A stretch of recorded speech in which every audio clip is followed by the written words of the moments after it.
Hey, what's up? Mekkah here, and welcome to the first Fire Emblem Draft Race analysis. And in this video series, I don't know if it's going to be a series yet, let me know if you want more.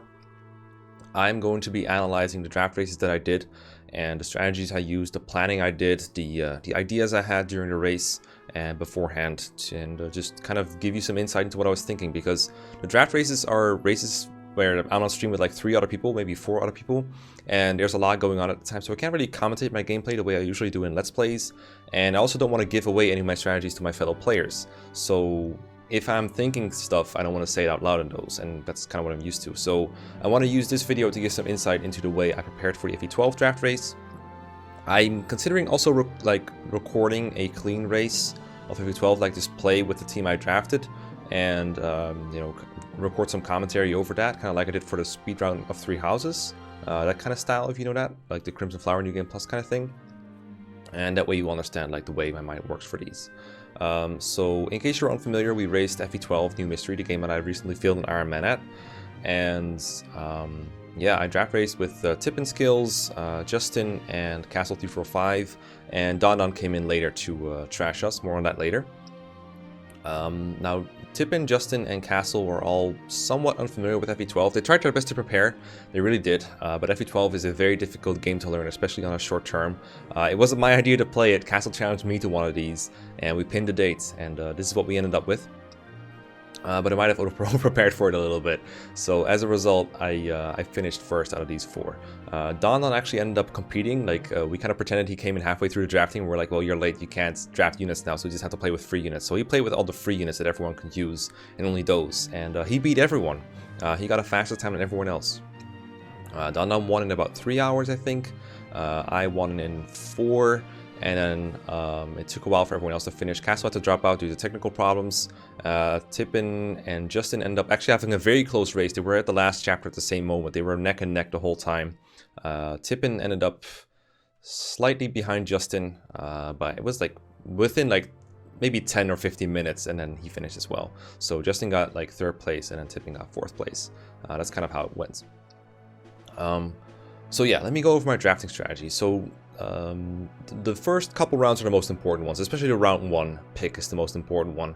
Like everything after that is magnificently less important, because you know, you got your best unit, and in draft races, contrary to what it may sound like you're drafting a team, but what you're really doing is you're building a team around the main unit you pick, which is usually the first combat unit you pick. You're kind of building your team around that. At least that's the way that I perceive it, and I know that's the way that dondon kind of plays these two, but he's using free units, so it's kind of different for him.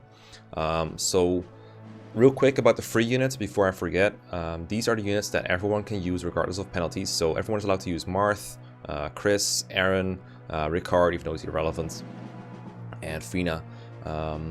Chris is a bit of a weird case in this. He could be anything during Prologue, and during Prologue anyone was free. But after Prologue, when you get access to the Preps menu in FE12, you have to reclass him to Archer or Sniper, otherwise you're not allowed to deploy him. So he was basically supposed to be nerfed, because otherwise everyone's just going to rely on Chris, right? So that would be kind of cheesy. So we're just like, alright, we're just going to nerf Chris, and if you want to use him as an Archer Sniper, you can. And a lot of people did, actually. Marth is free, is pretty self-explanatory. He's actually pretty good in this game, so it was a huge boon. I actually used Marth quite a bit for my strategies. Aaron is mostly like, so everyone has like a good early game combat unit they can kind of use. He's pretty good. dondon used him a lot. I used him until chapter 6, and then mine died by accident, but I wasn't really planning on using him a whole lot longer, but it would have been nice to keep him for longer. He's pretty nice. Ricard is pretty irrelevant for these. I don't know why we made him free, honestly. It didn't really matter. I think no one would have picked him if we didn't make him free, because Ricard can only be recruited by Julian, and Julian costs time to recruit in FE3. You have to visit this village, and there's really no point to doing that in a draft race. He's not worth the time. You can open chests with Marth or with the Thief Staff, and doors you can open with a door key, so there's really no reason to have Ricard. And Fina's a dancer. Dancer's got to be free for everyone, because she saves a bunch of time. So it'd be pretty unfair if someone got to pick her. It might be possible to be fun with draftable Fina, but that is a discussion for another day. And then you have to pick the rest of the units. We agreed to only pick 10. Everyone else was kind of left here because they either cost time to recruit or they're just not good enough to warrant being recruited. So that's why all these boys are over here. For example, the race only went up to like the last, not the last thing, what's it called? the hardened chapter. Like we worked from the bad ending. You can play the good ending if you wanted to, but it would just take more time. So we just assumed bad ending for everyone. So that means that the Wolfguard and Medea and Ymir, well, Ymir just doesn't exist basically. I don't know why he's up here, but it basically means that Medea, for example, exists for like only the final chapter of the run, so she's not relevant. So pretty much everyone here is basically not considered to be picked because it's cost time. Like either you have to visit like a village that's really out of the way, or you have to spend time keeping them alive like Norn, or you have to spend time diverting a unit to recruit them like Samto, or maybe people just didn't think they were worth picking like Maris here, for example. Malice, I think her name is. Zane was also free, by the way. I don't know why he's up here, but he should be in free. So let me just fix that real quick. Zane was definitely free for everyone, so everyone could have like a copy of one of their units if they wanted it. Katarina takes a lot of time to recruit, etc, etc. So these units, generally the worst units in the game. There might be someone worth drafting in here that we didn't get to, but this is the way it was. So let me go over the drafting thing and just analyze a little bit and see how it goes, right? So the best units in the game were unquestionably Pala and Sirius, like no doubt about it. They start pre-promoted, so you don't need the Master Seal to promote them, and their stats are just really good for the point of the game. And it's you barely have to train them, but they still make use of XP pretty well because they have pretty good growth overall. And like Pala is basically just the most ridiculous unit in the series, mostly, like almost the most ridiculous one. And that's behind Chris, who can reclass, so that says a lot. Pala is ridiculously good, and Sirius kind of the same thing. Like what you got to realize about this game especially is that every male unit at least can reclass into just about anything you need. Most of the time that's Draco Knight, so anyone with a good Lance rank is pretty good. Axe rank is pretty good as well, and other than that there's not a whole lot of traits units can have that would make them good, but things like bulk and strength and speed growth and stuff are obviously a factor, but these two are sufficient in these areas to be considered good. So pretty much everyone knew beforehand that Pala and Sirius would be pretty good. Tip and Justin and Castle were all like pretty unfamiliar with the game beforehand, but Dondon taught them a lot of stuff to make him a bit of a match for me, which was very nice of him. And we were pretty openly discussing like, yeah, the first 4 picks are going to be these 4 units. Probably everyone knew that, so that was fine. But yeah, Pala was a good pick for Tippin. Pala can just carry the whole early game and stuff. Sirius was a good pick for Justin. I decided on Katria. I'm actually not sure if Katria was the best 3rd pick.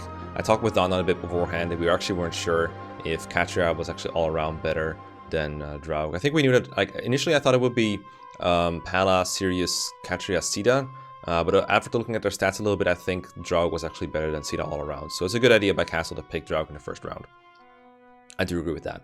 One of the reasons I picked Katria myself is because I practiced, like, I played it through the whole game once just to practice the whole game and have it in my mind, have plans for it. I didn't have like a turn-by-turn strategy for every chapter. In fact, for most chapters I didn't. I had like a general plan of how I wanted to approach it, but I did know I wanted to have at least one really strong combat unit, and Katria has some of the best bases and growth in the game. And access to Pegasus Knight before promotion means she can fly around. That is something that Draug, for example, cannot do. It's basically reserved for female units, and of those you really only have her and Sita left in the early game. And Sita's bases are not that good in this game. She has like very lacking strength and bulk. And Katria, I mean, her bulk isn't great in the early game, but it gets better real quick.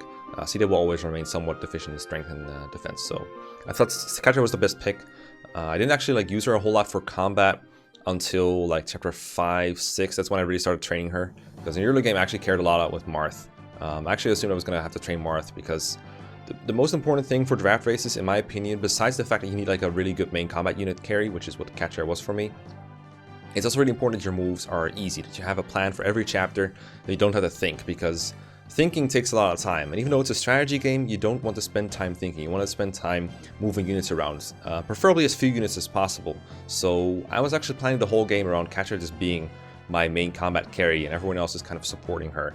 It doesn't mean I'm not going to deploy any other units or use other units when it's like necessary to, but most of the combat I just wanted to like do it with Katria, just do as much combat with Katria as possible, so that most of the time I only have to think about like what unit is doing, and everyone else I can just enter without using them and it wouldn't be a big problem.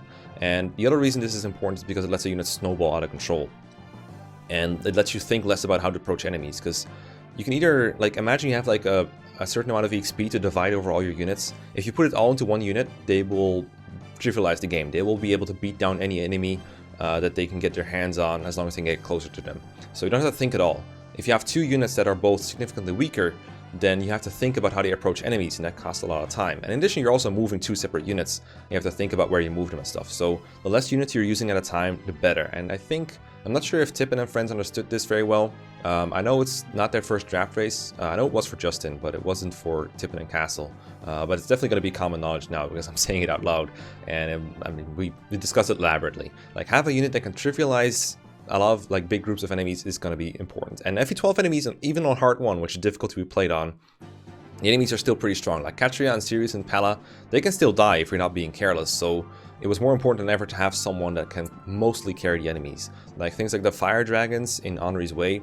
You want to be able to like kill those ASAP without having to think about it too much. If you have to carefully gum down every enemy with like 3 units chipping in, you're not going to win a race that's based on, you know, the in-game timer. So yeah, that's why I went with what I did. Castle picked Draug in the first round, which, as I said, he's one of the better combat units in the game.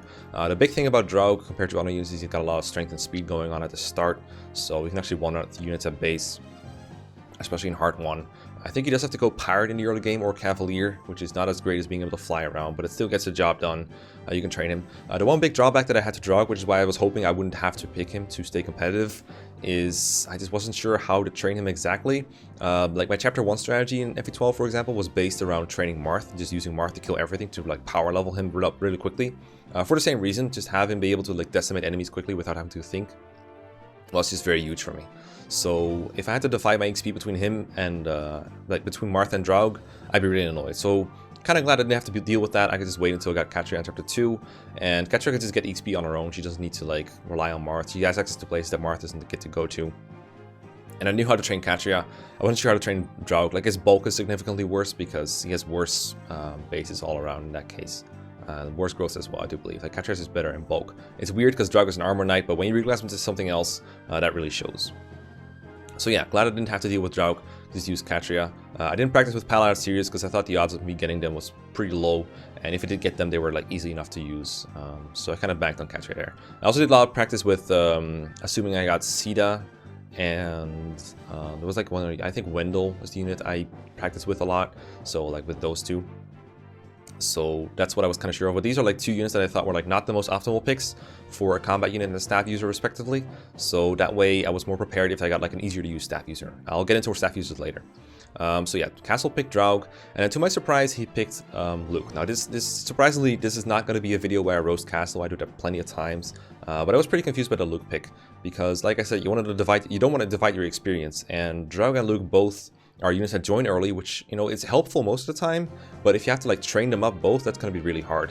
And you might think, well, you can just train Draug and Luke in the prologue, whereas you can't train Katria in the prologue, so it's a problem. But I found that the fastest way to get through prologue itself was to just like wreck everything with Chris. I did 99% of chapters with Chris. I think only in prologue 8, the last chapter of the prologue, did I start using other units. That's because Marth joined there, so I could feed him XP as well. And I also plan on drafting Kane, who could also feed some kills in the prologue, maybe Ogma as well, like that. But most of my XP would go to Chris. The idea was, A, it gets him to level 10, so I can promote him to sniper if I want one. And B, if I have to move one unit, I can just kill everything with him, and it's faster. And Luke and Draug are not very good at killing things in the prologue. They can't reclass to anything good, and they just, at best, like 2-shot enemies, so they're not as good as Chris is. Chris is dominant stats in the prologue. He can be, like, remember, Chris can be a Cavalier in the prologue, or a mercenary, and just one-run everything. So yeah, I didn't want to train a unit in the prologue. Same reason for Sita, by the way. So yeah, he picked Draug and Luke to my surprise, and I was like, well, I was counting on the first round being all the best combat units, and the second round being all about the staff users, because the way I saw it, having a staff user was going to be the next most important thing, and there's not that many good staff users in this game that you can draft. The best one, I think, in the end was Yumina, who ended up going round 3. I'll get into that later. Because she joins for free, you don't have to spend time visiting Melicia's village to get Yumina. The big thing about Melicia is that she can get Hammern, which you can get from a village in chapter 3. It's far out of the way, but I thought it might be worth it, and I wasn't really sure. I only practiced with Yumina and Wendell, so I decided to just pick Melicia just to try it out. Like, I kind of knew I was probably going to win this race unless one of them really surprised me.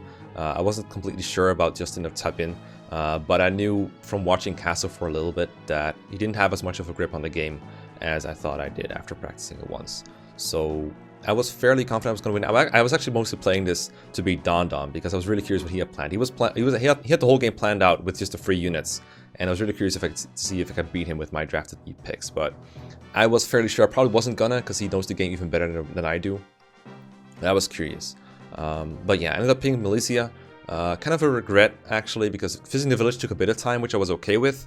But then getting the hammer actually cost me a bunch of time, and it was not worth it at all. I only used the hammer once, and that was to repair a physic that actually got depleted uses because an enemy kept using it before it dropped on me in the chapter where I got the hammer, so it kind of backfired on me. If I upload a whole run with commentary of it, then I'll get into it more.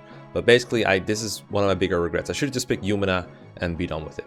One of the reasons I wanted to have a staff user was for physic. A C-rank staff user lets you just heal one of your combat units, and in this game vulneraries only heal 10. You don't have any better healing items like elixirs or concoctions. Healing itself only heals 10, so having access to a physic to heal from range is very good. That way I could keep my staff users safe and away from combat, but I could still heal someone like Marth or Katria without having to use a vulnerary or retreat for something like Mend. So there was only 2 good C-rank staff users at first, Yumina and Militia, and I got one of them. So I was very happy to see one of those. I expected Castle to pick one and I would just get the other in third pick, which I would have been okay with. But instead he ended up going with Luke, and I could pick one. And then Justin went with Sita, which I thought was a little questionable. I would have picked a staff user in his place, kind of for the same reason as like the others. The other reason, by the way, why staff users are so important to me, you might think it's Warp, but Warp was actually banned from using on Marth. You were not allowed to use Warp to get Marth to a gate or something, so you had to just walk him there all the time, basically. You can Warp others, but that's not nearly as good. You can still make use of it in draft races if you're being creative, but I didn't really plan any Warp strats. You could like Warp your boss killer in, I guess that can be kind of useful. The other reason I thought Warp users were like kind of good, or staff users were kind of good, is the Again staff. This is a B rank staff, so it still takes some grinding to get to it, but once you get it, you have like you can basically dance any unit. It's a B rank staff that lets you just dance for any unit with your staff user. And I thought that would be particularly important in the Hardened chapter, where you can like open a door to him and kill the enemies in the way, and then use Again to make your boss killer get more shots at him, and basically kill him on the same turn. You open a door and seize with Marth, because if you don't do that, then the throne room is going to get clogged with enemies who are like very dangerous, and you don't want that fight to last long. And Harden is pretty tough to kill, so yeah. That's why I wanted the Again staff, at least for chapter 20, and maybe somewhere earlier as well, to like circumvent some reinforcements somewhere. So I thought that was important. By the way, I'm not going to be this elaborate on like every single pick here. Just the first couple rounds are just important. After that, I'll just go over like the more notable picks, okay? Just keep that in mind. So yeah, pick Militia for physic access, against access, and staff utility. Just healing is good. Justin picked Sita, which, I mean, I would have picked a staff user, but I understand wanting more combat. But I think wanting a lot of combat units is kind of a pitfall. Like, I don't think you don't need more than like 1 carry and then a couple of supportive combat units. But there are so many supportive combat units in this game that I felt like the good ones are going to make their way back to me. I actually felt like they were probably underrating some of the ones that I was like looking at, and I could just pick those one later. So I wasn't worried about combat. I was just going to pick staff user before those run out, because after these two, there's not a whole lot of better combat staff units that are around. There's Wendell, who has like, he has D rank staffs on promotion, so that's like, I think he has D and a bit if he's bishop, and that's it. So you still have to staff grind him. It's pretty good overall, but it's not as good as the C rank staffs that these two have. So even though Wendell's promoted, he's actually behind on staff rank. And then Etzo has the same rank, but he joins much later than Wendell and these two girls. And he's also a bit of a pain to recruit sometimes in Desert, because he's like around a bunch of dangerous mages. The plan I had actually involved recruiting Wendell overall. I think he's easier to recruit than he is to kill, and he also gets you some free items, so I would have recruited Wendell anyway. Or I would have recruited Etzo anyway. Wendell joins for free, so for him it's not an issue. But yeah, you'd much rather have free C rank staffs than a D rank you have to grind up. I did plan a way to play the game if I had to grind up a staff user though, and that's why I practiced with Wendell. But yeah, Justin picked Sita, Merrick picked, Tippin picked Merrick, a bit of a surprising pick to pick him. Again, it's snake draft, so he got 2 units. Wendell was, honestly, it should have been like this. To make it more clear, Wendell should have been his first pick. It doesn't really matter who he picks first, but that's like the round 2 pick for him, right? That's a really good unit to get, because now he has a staff user, but he also gets access to the Draco Knight class if he wants one instead. So for example, chapter 7, the chapter where you rescue Navarre and Fina from a bunch of thieves, that's a chapter where you really want some Draco Knights, but as you can see, most of the early Draco Knights have been picked in round 1. Dark's not really an early game Draco Knight unless he's like promoted by them, which he should be. But like you get Pallas, Sirius, and Catria. Normally, if you play FE12, you probably promote these to Draco Knight to help that chapter, but you won't. You only have one of these. You probably won't have 2 Draco Knights unless you have like a pre-promote. And Wendell's one of those. Aaron would be another one, but he's free for everyone. So yeah, picking Wendell here is good because he can both be a Draco Knight for that chapter and then the other chapter you want him to be. But at the same time, he can also be a staff bot, and he can grind and get C rank staffs pretty easily and give you access to physic. And you can also attack sometimes, but I don't think that was ever necessary. So yeah, Wendell's a pretty good pick. And then he also picked Merrick, which was a little more questionable.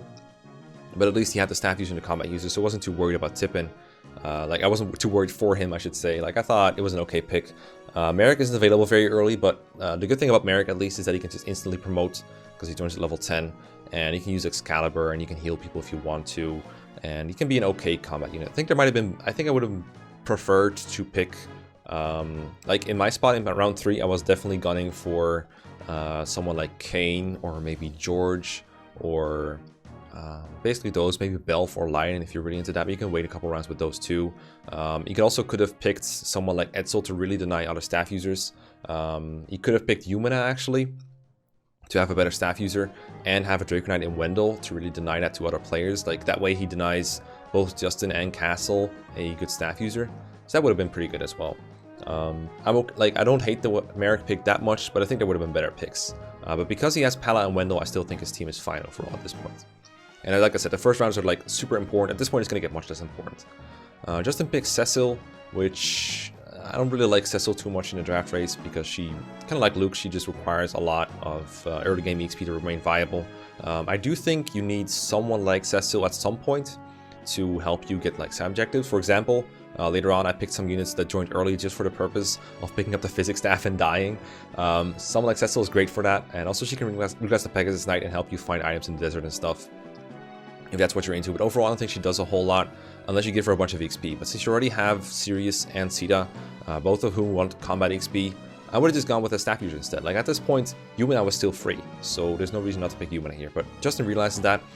Just to reiterate, I'm not doing this to roast my fellow players. Again, for some of these, this was like their first or their second time playing FE12. Castle practiced a lot, but Justin, I think this was his first time actually going through FE12. And Tippin, I think it was like the second time playing it. Again, not my idea to challenge me for this kind of game. But this is just helpful tips for Janet drafters and for people in general. So yeah, Cecil was a bit of a questionable pick, but by this point he realized that, so don't worry about it. And here I was like, well, I could pick a combat unit. I was really eyeing up Kane for this point because I practiced with Kane and actually really liked him as a unit, but I didn't think the other people valued him very much. And I was like, you know what, if I don't get Kane, I can probably get someone else to be a Draco Knight at the point I want him to be. Like the point with Kane is he turns level 9 in the prologue and he can get some kills in prologue 8 to get close to level 10. So at the very least, he should be able to kill enough enemies in his joining chapter in the main game to get to Draco Knight by the desert chapter, which is the chapter after he joins. And having another Draco Knight for basically free is pretty good at that point. Like who else can be a Draco Knight at that point in the game? There's other people that can become a Draco Knight later on, like Horus, George, Belf and Leiden, but they join afterwards. Kane joins relatively early with an existent Lance rank, and he has a really good speed growth, so he actually has a good shot at doubling things if I wanted to double. So I was pretty hyped about Kane, but I decided it'd be more fun to try out using 2 staff users because a lot of these people just didn't pick a good staff user yet. And I value these two pretty highly. I value the physic and the utility pretty highly. So I was like, you know what, I'll pick Yumina. I mostly sold it as just trying to deny to Castle. So you would have to pick Edsel to get a good staff user. That was also another reason I did it for sure. But it was also like, you know what, if I can get 2 free physic users, that might be worth just to save people from dying. And like if someone can get physicked instead of having to vulnerate, that can save me some time. And in addition, I would also have access to maybe a second again staff user in chapter 20, which would make killing Harden even easier. Like I could just use again twice with these, and I could dance him with Fina and do it another time, do it 3 times, and that could make the Harden kill a lot easier. That's not a reason I did it. I actually ended up doing something like that. I actually used again staff 3 times on the last turn to make sure that Katria could kill Harden, so that came in clutch. So yeah, Castle picks Edsel because at this point all the other good staff users have been picked, and there's no one else with a good staff rank in the game that joins reasonably early. Like Riz exists, but he has E rank staffs at base, so you'd have to heal a lot with him to get there. Frost exists, but he joins really late. and Katarina is just too time consuming to recruit, so she didn't even end up getting drafting, even though she has C rank stabs. So yeah, good pick to get Etzel. He takes George as well, which I thought was another good pick. Pre-promoted joins pretty early. Again, I had a preference for Kane, but I understand picking George. There are a couple spots where having a sniper can be really helpful, and he joins with the Parthia. He's not difficult to recruit. Even if you don't have Gordon around, you just talk to him with Marth to recruit him without losing too much time. You can shoot down Draco Knights, you can shoot down Flying Dragons. He's fairly good overall, so I don't mind the George pick at all. That's pretty good. Generally, once you got your combat carries, you mostly just want to pick pre-promotes or units that are not tough to promote. So yeah, George pick is good. I picked Kane for reasons I outlined. Not going to get into it any further, but I was really glad to have him because I practiced with him, so I kind of knew what he was capable of. I was really happy to have another flyer for Henri's Way. Justin picked Dice. I was actually eyeing up Dice for like a later round steal, so I was like half annoyed about it. But I think there might have been better picks around at this point. I'm trying to look around. So the cool thing about Dice is that he joins at a level where he can promote. I think he's level 10. And that means he has like a high Axe rank and access to Draco Knight at once. And that's something I was lacking at this point. I had Lance rank, but not Axe rank. There's one particular chapter where having an Axe rank on your flyer can be very helpful. That is chapter 15. That's a chapter where, let me think. The chapter where Dolph joins, I believe. And the chapter... It's basically the one where Marth goes to reclaim his homeland, right? And he's like outside of the castle. So the map where Est and Abel join. Yeah, that one. That one you can beat in one turn, but it requires you to beat the boss in one turn. And to do that, you pretty much need a hammer and you need a guy that can like double him. His name is like Eibel, and he's like a really bulky big general. So there's no heavy spear or anything in this game. The wing spear can do it with Sita, so that's why Sita's pretty good. Actually, like thinking about it like that, I'm actually not sure why he picked Dice, because he already had Sita to one-round kill him with the Wing Spear. And there's like plenty of other candidates that can do it, like Daros could, for example. He also picked Daros. I think I would actually pick Daros over Dice. The Dice does join for free in 10x. It is not worth skipping any of the Gaian chapters you actually get in this game, because it's very time-consuming to skip them. So I don't hate Dice too much as a unit. I think he might have been picked a little early. I probably would have picked like Belf, Leiden, not some early game combat units, because he really got that early game combat he has no problems with. Someone that can use stabs, maybe, like even someone like Ogma, who joins early, but he's like reclass him to cleric and like have him do heal grinding. He ended up picking Linde for that purpose, so it ended up working out. I don't know. There's not a whole lot of good picks left at this point.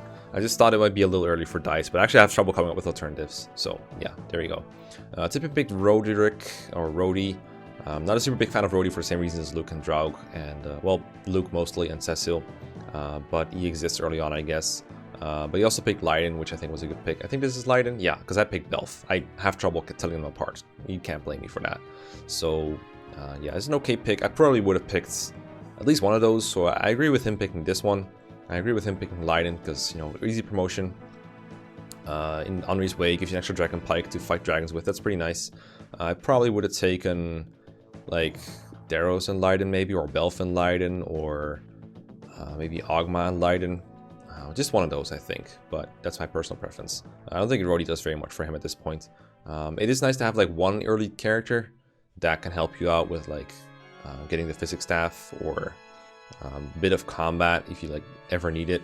I did have to pick like one character that joins very early to distract a ballista shot from Marth in chapter 3, so that was something I had in mind, so that Rhodey would have been useful for that. But again, there's so many characters that can do that, you don't really need to pick Rhodey for that kind of purpose. But I think it was okay. I think Tippin actually, like, considering how little experience he had with the game and draft races in general, I think he actually did a really good job picking his team. Like, half of his picks are like really on point, the other ones are like, I don't know, but it could be worse, like that, you know?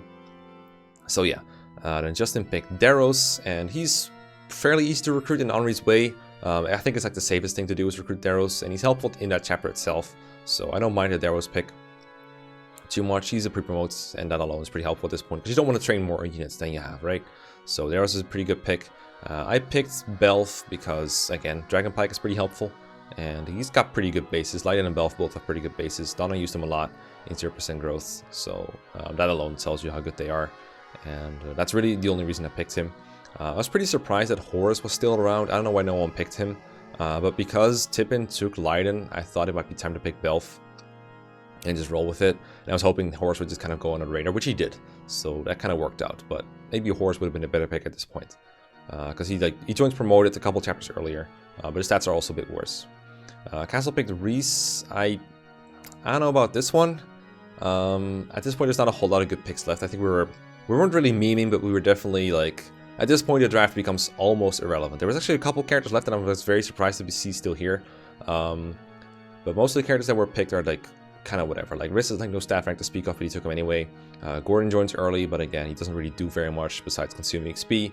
Ogma, I was like, I don't know why Ogma's around 6, but I'll take him. I did a bit of practice with him, assuming I would get him.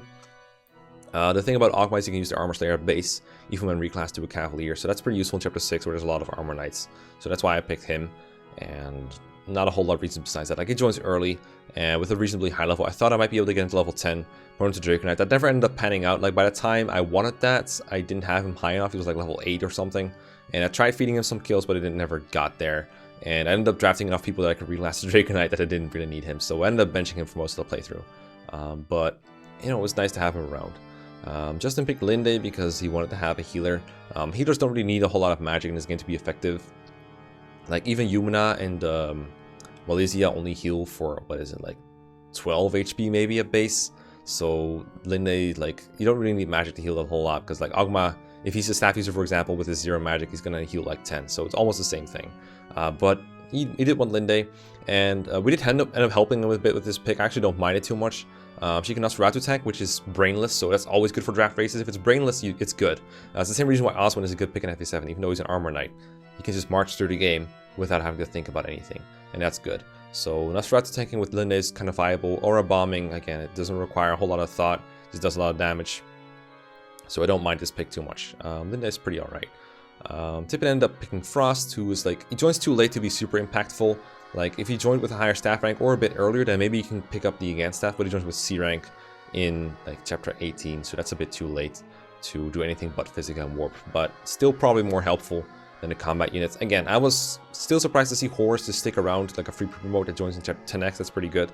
But I was okay with Frost. Bars, not too impactful, but he does have an axe rank, which is something he lacks, so if he wanted to train up like an extra unit in the early game, he could, because actually like Tippin has not that many good early game units that he could train up besides Pala if he really wanted that. So like Pala alone can carry early game, sure. And then Wendell doesn't really grow into anything, he's just a utility for the most part.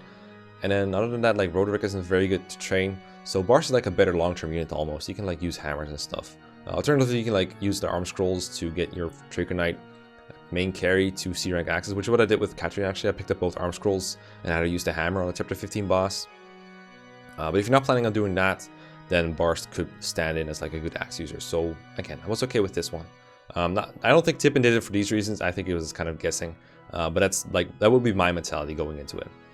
Justin picked Elrond. It's good for most of the same reasons that Merrick is just easy to promote, and mage utility is kind of nice. He can't use Excalibur at base, I believe, but he can use Thoron, or he can reclass the Swordmaster, use the Levin Sword, and he's like actually pretty good against in Honor's way for like using the Worm Slayer and the Levin Sword against dragons. He's not fantastic, but he can get some utility done.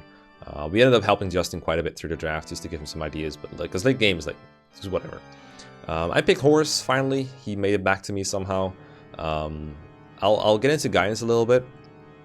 Guidance chapters are optional chapters, but in this game you don't get a dialogue on whether to skip them. Instead to skip them, you have to miss the requirements, both of them. And there's always 2 requirements. One of them is a turn count requirement, and the other one is something weird. For example, the 3x requirement is that you kill 2 or more characters in the prologue. Like 2 playable characters have to be killed off. And initially I was going to do that. I actually planned on skipping like almost all the guidance. I ended up skipping none of them because the 3x requirement is like, it requires you to kill off prologue units, and that sucks because that also loses you gold that you would get in chapter 1. So I wanted to actually get like as much gold as possible for forges and buying good weapons like silver lances and dragon pikes. So I was not willing to give up gold, and for that reason I played chapter 3x. And then for 10x, the requirement is like you have to kill clerics in chapter 10, but in order to do that, or like if you do that, you miss out on the silver card. And I wanted the silver card because it gives you a bunch of money. So like, in fact, it lets you buy like dragon pikes in the secret shop next chapter for half price. I wanted that. So yeah, I didn't want to skip 10x, so I just like when in defeat the Hororo.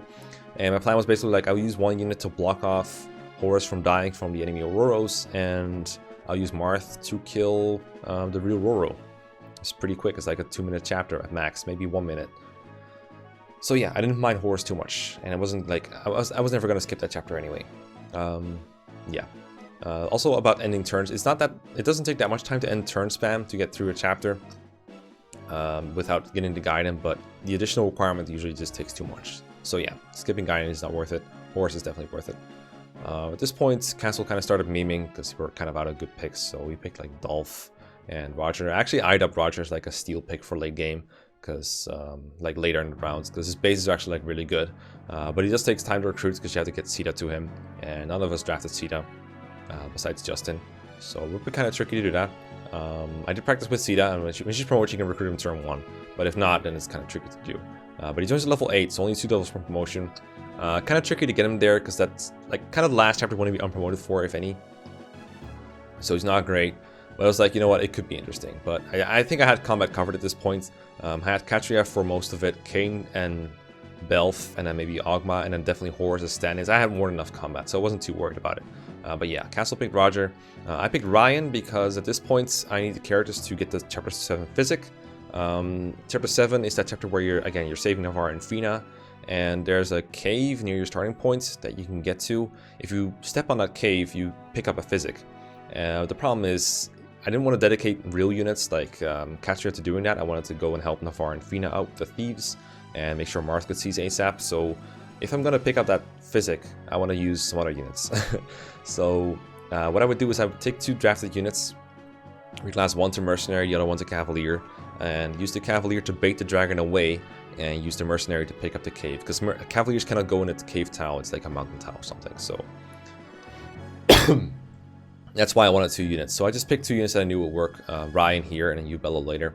The units that pick them up, they end up dying. I hate to say it, but they do end up dying. But fortunately in DS emblems, when a unit dies, their inventory goes to the convoy and can be used next chapter onwards. So I just wanted the Physic. You pick up an earlier Physic in chapter 6, but this is the next one and the only one you have for a while until the secret shop in chapter 13. So since I had 2 Physic users, I thought it would be very convenient to have 2 Physics. And even if I only had 1, I would still have done it, because I think that Physic is pretty useful. Just healing your units at a distance, like an infinite distance, is just too good. Justin picked Abel, he's kind of whatever. Frey's kind of whatever. I actually considered picking Frey when I was early in planning stages for like early game combat, because he does join reasonably early at a point where you might be able to train him, but the problem is he joins at like level 6 or 7, and that's not in time to promote for chapter 7 to be a Draco Knight, and that's like a big benchmark for being a Draco Knight, especially for a male unit who cannot be a Pegasus Knight like the female units can. That's just a big, like, if you can't fly for that chapter, you're kind of irrelevant basically. You're either picking up Physic or you're flying. If not, you're like not relevant. I guess you're Marth or Fina, but other than that, you're irrelevant. So yeah, Freya, I considered him very good in the end. I had enough combat, so I didn't get him. And then the meme really started. Bantu got picked. He costs time to recruit, and he's like very bad at combat. Jake, he's got garbage stats. He joins kind of light, so you don't really care about him. I picked up Ubello only because he joined early and because I liked him for like my Iron Man run. He was like one of the few units to actually survive that run. So I thought it would be funny to pick him, and I knew that I could use him to bait away the dragon because he's so fragile. I knew the dragon like prioritized him over a lot of other units. So that's another reason I picked Ubello. It was actually useful for me. Castle picked Navarre. Pretty surprising he went that late, considering Navarre is like one of the very few unpromoted units that you can actually sort of train. He has a high sword rank, and his joining conditions also like give some XP to him. Like he can kill a couple thieves around the place. So actually like pretty surprised to see Navarre go. That's like a steal if I ever saw one. Probably a better pick than most of the units here. Not by much, still not nearly as impactful as the earlier rounds, but pretty good pick anyway. I like Navarre. I picked Magellan because, you know, I guess he can like turn sniper and use Parthia, I guess, but other than that, kind of meme.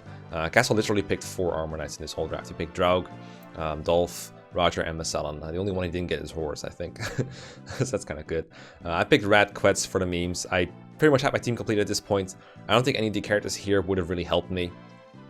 Pretty much all of them cost time to recruit. I guess the best one to pick would probably be someone like, where is he, Robert? Because he joins pre-promoted, just very shitty bases, but at least he joins during a time where you can use him, I guess. But I was like, I can meme at this point, it's fine. You might be curious why we're not picking Minerva, because I saw a lot of people in chat going like, hey, why isn't Minerva getting picked? Isn't she good?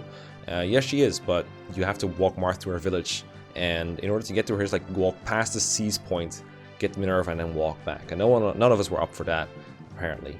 I think some of these might have profited more from picking Minerva as an option instead of some of the more memeier kind of bad units, because, I don't know, let's say your carry unit dies in Chapter 11, but you have a bunch of stat boosters lying around, you can just jack up Minerva and try and make her carry you.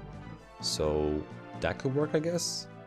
So I think that would have been better than some of the picks, but it's like a backup option. It's not very good. It's kind of like picking Harken in FE7 Draft. He costs time to recruit, but if you're in need for more combat units at that point in the draft, it might be worth taking the time to pick him up at that point. And if you don't need him, you can just not pick him up, right?